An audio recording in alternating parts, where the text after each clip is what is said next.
Le damos la bienvenida a nuestro compañero Carlitos Raiz. Buen día, Carlitos, ¿cómo va?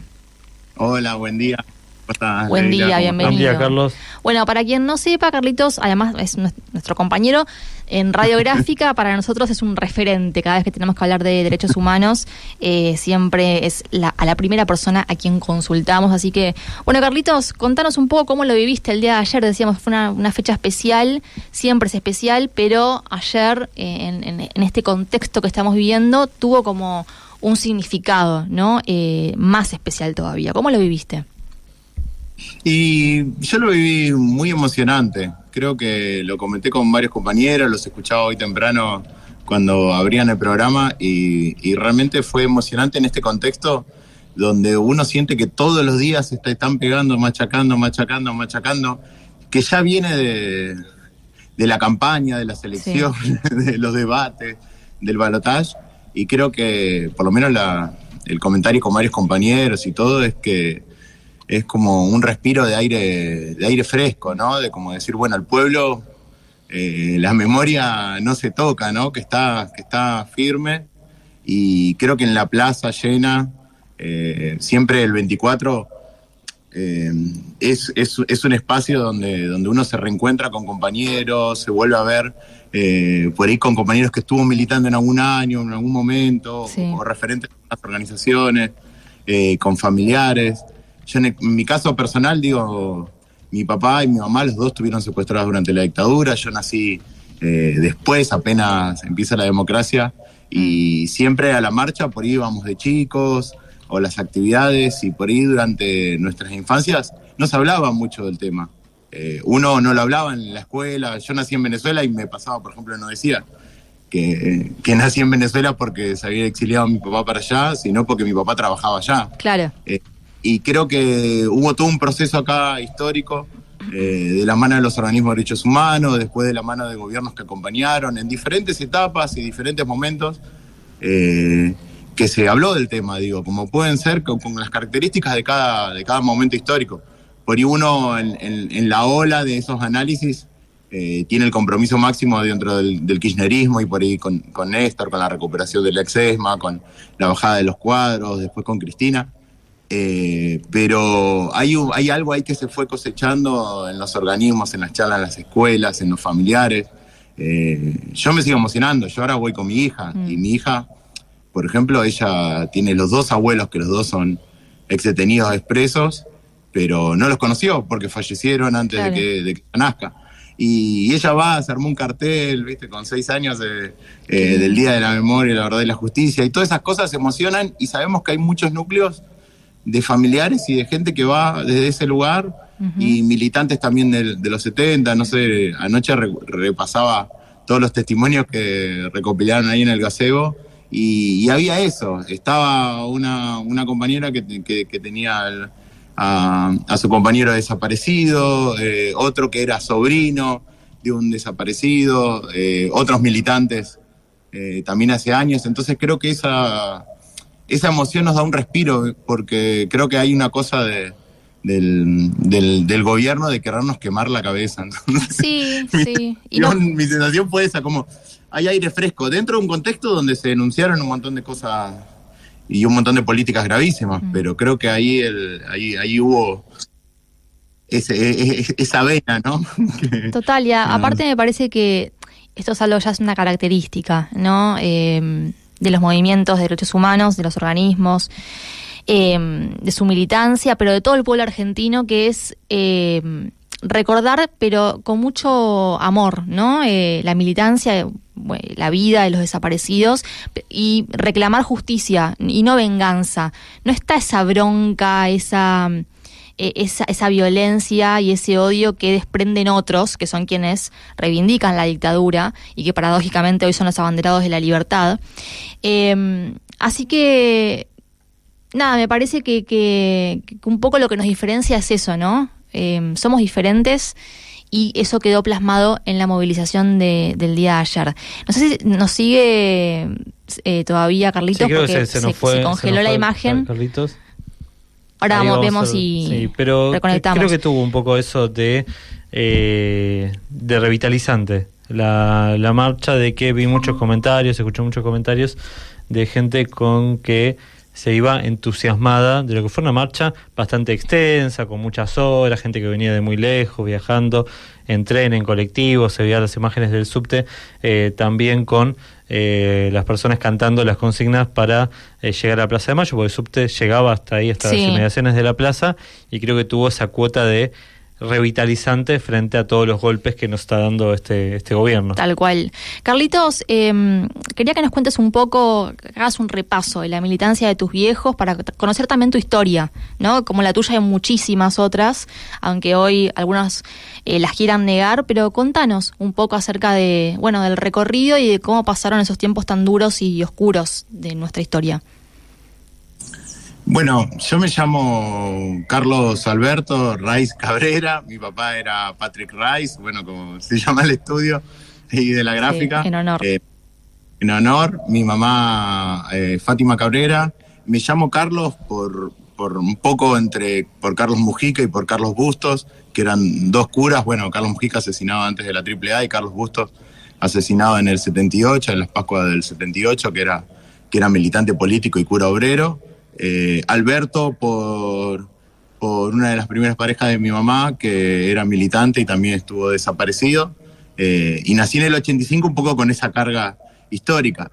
Mi papá era irlandés, sacerdote, y se vino con todo el trabajo y toda la teología de la liberación a practicar como sacerdote en los barrios. Se juntó con otros curas con la política de ser curas obreros, dentro de un debate de la iglesia también que se daba en ese momento. Vivía en un conventillo en La Boca con varios compañeros que eran todos curas, y la regla era: tienen que laburar. Mi papá trabajaba en construcción, era carpintero, después otro por ahí electricista, cada uno con su oficio más allá del trabajo como sacerdote. Mi mamá era militante villera, ella vivía en la 31, y los dos fueron secuestrados en el 78 en Soldati por Policía Federal. Están detenidos en la comisaría de Soldati, después pasan a Coordinación Federal. Después también pudimos como terminar de armar, que estuvieron en Garaya Sopardo, y todo el tratamiento fue tortura, malos tratos, bueno, todo lo que tenía un centro clandestino de detención, y queriendo buscar eso, quebrar a los compañeros. Mi papá se salva gracias a la intervención de la Embajada de Irlanda, del gobierno de Irlanda, y está unos 3 meses más o menos preso en la Unidad 9 de La Plata.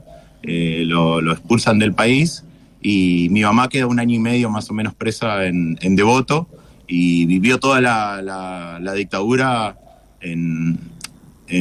acá en Argentina.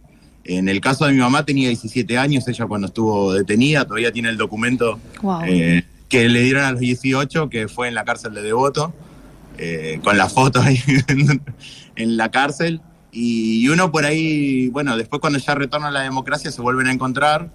Mi papá, a partir de la expulsión del país, se dedicó a la militancia en derechos humanos, a la denuncia de lo que pasaba. Estuvo viviendo en Estados Unidos, en Inglaterra, viajando principalmente por ahí. Después en Venezuela fundan FEDEFAN, que es la Federación de Familiares de Detenidos Desaparecidos de América Latina, y se dedicaban a sacar compañeros y compañeras del país para salvarles la vida, y después también denunciar todas las olas de dictaduras que venían en el continente.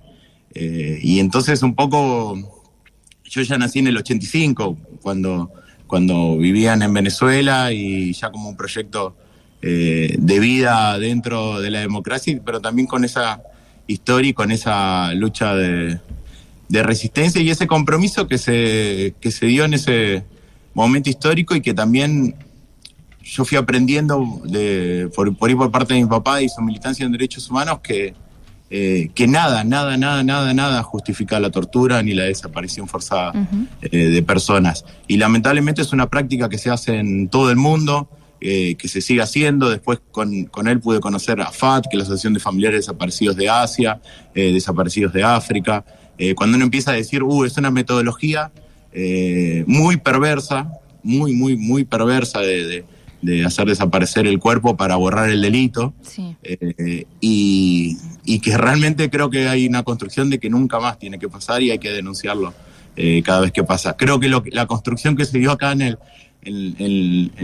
la sociedad y en el pueblo argentino es muy grande. Yo tuve charlas donde pude ir con mi papá a la escuela donde yo hice el colegio secundario, compartir espacios de militancia. Después yo muchísimos años me dediqué en la militancia orgánica dentro de la agrupación Hijos con esa historia, entonces también pude conocer toda la red de organismos, de un montón de madres que lamentablemente hoy ya no están, un montón de familiares que hoy ya no están porque también está pasando el tiempo. Hay no sé, se cantaba el feliz cumpleaños de Norita Cortiña, que vos decías, tiene 94 años. Claro. Y sí. pasó un montón de historias.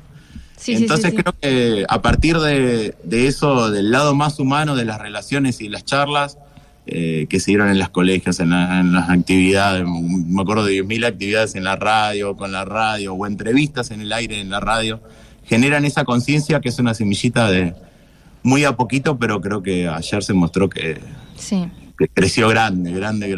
Y también yo pensaba, ¿no?, en los pibes y en la juventud. ¿Cómo viste eso en la movilización? Porque también hay cierta preocupación en la militancia de, los pibes ahora están mirando para otro lado, claro, ¿no? Por ejemplo, están en cualquiera, o inclusive les llegan estos discursos negacionistas o que plantean que en realidad acá se combatió un enemigo interno. ¿Cómo llegar a esos sectores? No sé, nuestra militancia, por lo menos en la secundaria, fue bajo gobiernos kirchneristas, donde hubo se dio un debate fuerte. Y era otro el relato que circulaba, ¿no? Ahora eso no está, y tenemos un gobierno que lo que hace es reivindicar la dictadura militar. ¿Cómo llegar a esos pibes que hoy están un poquito más lejos de la historia, o no la conocen, o no les interesa conocerla, o están por ahí consumiendo lo que viene a instalar este gobierno, ¿no?, o a reeditar este gobierno? ¿Eso cómo lo viste en la movilización? Y yo creo que para mí la clave es que conozcan la historia, que conozcan de en primera mano, que hagan ese contacto. Siempre hubo el que no le interesa, el que dice, eso no me importa, pero en algún momento le llega una historia cercana y le toca una vena. Yo, por ejemplo, estoy ahora acá en la Exesma. Estamos en la casa de madres. El sábado estuvimos a full con un montón de actividades, y hay un programa que se llama Jóvenes sin Memoria, que hacen obras de teatro. Siempre hay jóvenes que vienen, o hijos que llevan a sus padres, que los quieren hacer para conocer la ESMA, y hay un primer contacto que te sensibiliza, y creo que desde ahí es donde se llega. Sí hay un fenómeno que por ahí medio se bautizó como que la rebeldía se volvió derecha, o hay algo así medio como ser rebelde ahora es ser facho. Sí. Que por ahí en otra época es otra cosa. Pero creo que con el tema dictadura y derechos humanos, ahí ayer lo charlaba, me parece que ahí el gobierno se pasó un poquito de rosca y no tuvo el rebote que por ahí sí lo tiene con otros temas. Tal cual. Con lo económico, con lo liberal de la economía, con su guerra contra la inflación, con su adoración al dólar, con todas esas cosas por ahí sí rebota desde otro lugar, pero creo que hay algo que en primer contacto llega de otra manera. A mí me pasa, en la plaza siempre ves familias, ves jóvenes. Yo el sábado acá en la Exema había muestras de estudiantes de diferentes colegios y que lo hacen con el recontenido, con el retrabajo con los docentes, y eso siempre está. Y creo que ahí hay algo, ahí ese primer contacto. Cuando conoces acá, por ejemplo, acá lo que es la Exesma y empezás a escuchar los relatos, ves las paredes, sentís algo en el aire, creo que te sensibiliza o te va llegando de alguna manera, ¿no?